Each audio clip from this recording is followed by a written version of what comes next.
Oh. Dachas? Yawa ma.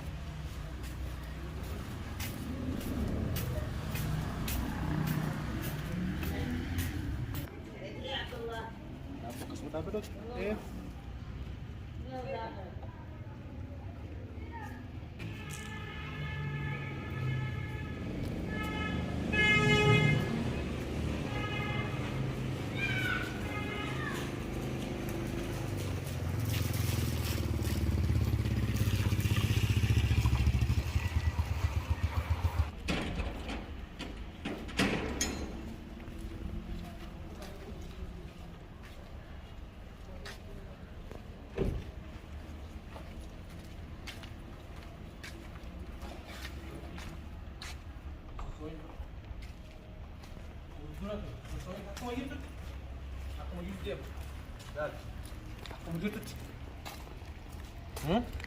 Itu ba gara-gara tenan ya nyade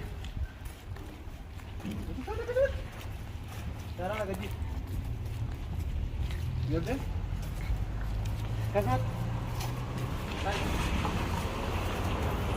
sekarang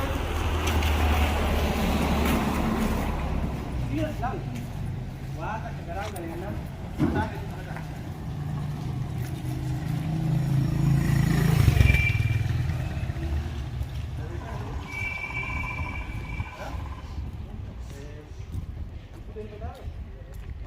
lah.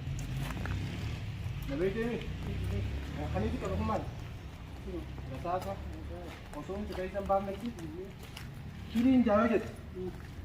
Berarti itu kecil. Mana gitu mana dah. Cuma cara Malaysia ni dah.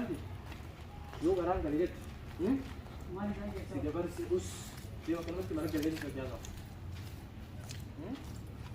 Kasih berarti gitu ni. Ambil di bawah.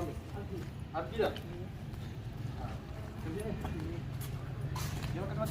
Garang dari.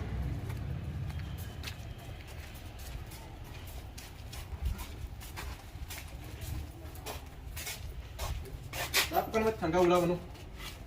Dapat garang dari. So na berarti cuma. Ana kasmat. Akasma mana? Akasmat.